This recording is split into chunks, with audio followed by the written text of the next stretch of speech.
Well, today, the news that 70 billion rand from the IMF will be coming South Africa's way. So the Public Service and Administration Department appears to have its back against the wall. That's amid government's assurances to the IMF in exchange for that 70 billion rand loan. At the heart of the dispute is Treasury's assurance to the International Monetary Fund that it won't increase the public sector wage bill, which currently stands at 160 billion rand. That is Govan Whittle's reports. Unions are fighting this. Government's assurances to the IMF in return for a crucial loan is widening the rift between public servants and the state. Treasury says it simply can't afford to spend more money on government workers. It's unaffordable. We don't have the resources. And we've said that. So it cannot be something that ourselves have said, even before we agreed to this loan. And it appears both the court battle and the bargaining council arbitration process are moving at a snail's pace. I suppose we were closer yet we're far, or we're far yet we're closer. We are both at arbitration and at the Labour Court at the same time because of matters that have arisen in the process. Despite Treasury's commitment not to increase the wage bill, Minister Senzo Mchunu believes they need to hire more workers. We need to be considering adding more numbers, meaning employing more people to give those services. We take this from figures of public servants to citizens and compare them with other countries that are more or less in our position, and we see that we score on average.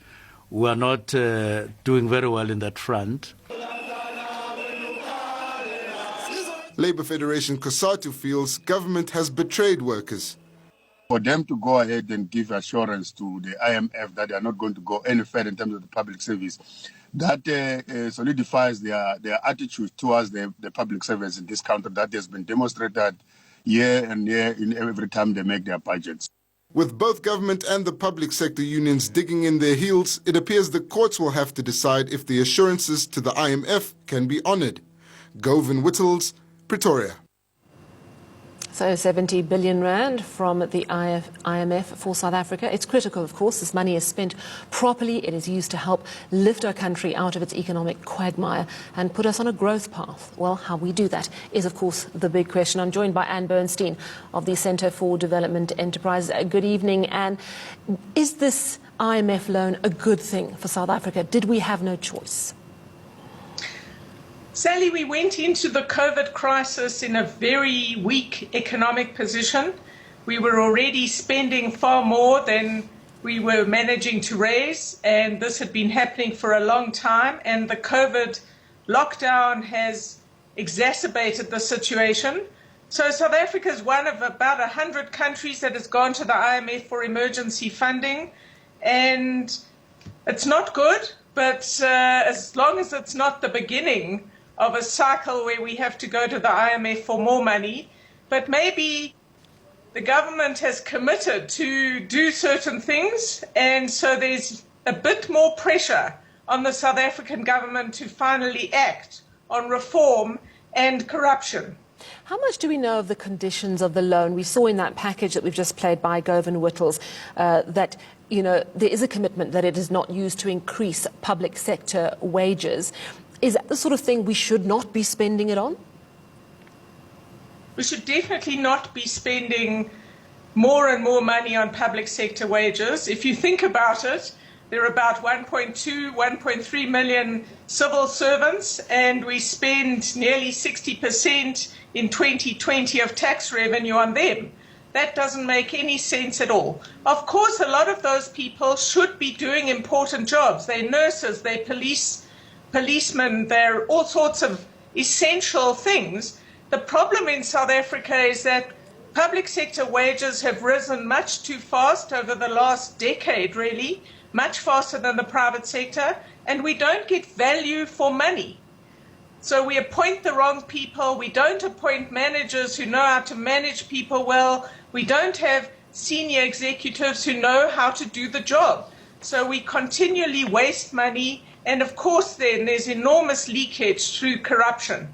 Absolutely. SAA is an interesting one. Should the money go into the SAA rescue package? We've just heard today that government has confirmed lenders will receive their money. That's the big thing we've all been waiting for. Do you think it's going to come straight out of the IMF loan? Should it? Well, I don't know enough about what was agreed today. I'm not in favor of bailing out SAA. I think there are much more important things to do with our money.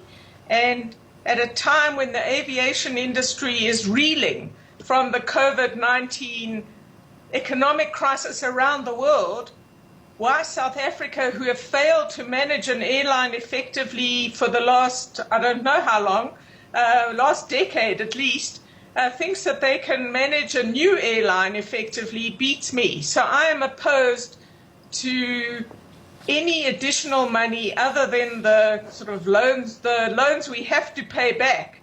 Then there's no choice on that. I am opposed to any additional money going into SAA. All right, so what should this IMF loan be spent on? I would imagine it's on the things that might help us out of our economic dire straits. First of all, what should we spend it on? And secondly, is it laid out at all at this stage? Is there any clarity from government on where the money is going to be used? Look, my understanding from what was released today is that this money goes into the government coffers for them to spend on COVID-related and economic reform-related issues. It's not specified. We'll learn more next week. Apparently, there'll be more detail released next week. But the real issue facing South Africa is threefold. We have a fiscal crisis, and we have to cut back, but not so much that it affects growth. That's a difficult tightrope to walk, and that's what the Minister of Finance was trying to do in his supplementary budget. We have to get economic reform happening. And we were told it's nearly a year since the Minister of Finance's economic reform document was released. It'll be a year in August, and very, very little has happened. The third thing is we have many people who are desperate at this time of the economic lockdown, and I think the way in which it has not been well handled by government. So there are a lot of demands on the country and on the fiscus. I think the most important thing is to get trust and confidence back into South Africa, and that means the president has to act. Everybody's tired of words, plans, documents, laundry lists of things to do. What we've got to do is actually get moving. Why is it taking so long to make progress on energy?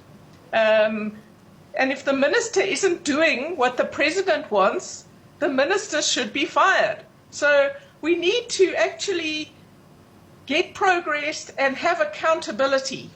And so I am in favor of moving forward on a few serious, fundamental things that show everybody South Africa has turned a corner. We're going to act differently. Government is going to behave differently.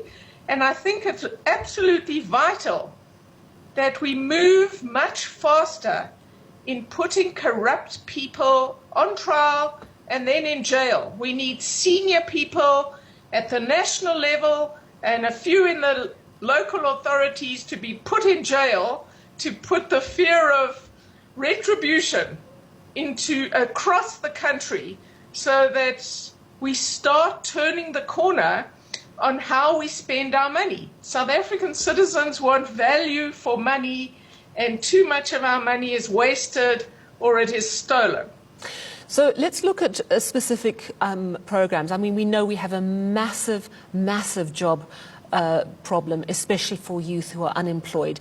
Is that something that you think we should target with the IMF money, somehow creating jobs, helping to build those infrastructure projects, getting them up and running so that there's more jobs being created? Is that the sort of spending priority that you would suggest for government?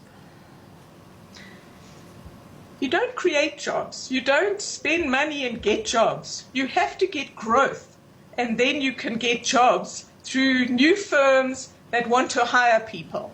That's what South Africa needs. And I think, infrastructure is now the new job summit. We're all going to talk about it a great deal, and we're going to agree all sorts of things. We'll have a long list of agreements, but actually nothing will happen.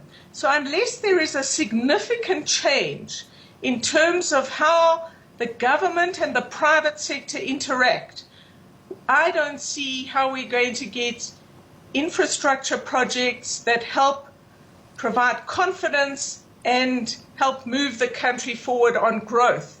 So we've got to stop thinking of jobs for young people in a separate compartment from the growth rate of the economy.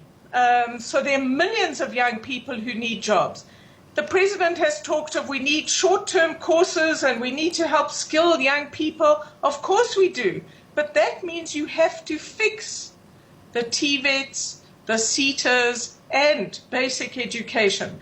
So we've got to, as a country, say we are going to do these 5 things. We'll start here, and they're going to be done in a significantly different way so that it restores confidence and we don't pretend we have a state that has the capacity to do things when we all know it's really weak. It's been shown up to be weak and corrupt even more during COVID. So we have to deal with that. We can't pretend we have an effective state. Yeah, we have to face it. I think one of the other concerns about this IMF loan, and we know that the COVID loans from the IMF have, I think, a lot less harsh restrictions and conditions on them. But there is concern that this is just the beginning of a slippery slope and that we're going to have to go back to the IMF for more and more loans, which may have more and more onerous conditions. Concern those will be anti-poor, basically putting us into austerity territory. How real is that risk in your view? Look, it is a risk, but we're not there yet. The Minister of Finance and the DG are in court as we speak, trying to get out of the second or third year of the wage agreement so they can cut back on civil servant wages. That's important. We shouldn't ignore that. So there is that commitment. I hope the President backs that commitment, and we'll see what happens in court. So, government, we have to stop the slide. I agree it's possible, but South Africa can get out of this, but we need to get a real sense of urgency and a seriousness about doing things differently from how we've been doing them pre-COVID, because it's clearly not working. So, how we get action and the reforms that we need from what seems to be either an incompetent or recalcitrant cabinet is something that the president has to deal with. Absolutely. And we can't keep waiting on this. Indeed, and thank you very much for your time this evening, Anne Bernstein from the Centre for Development.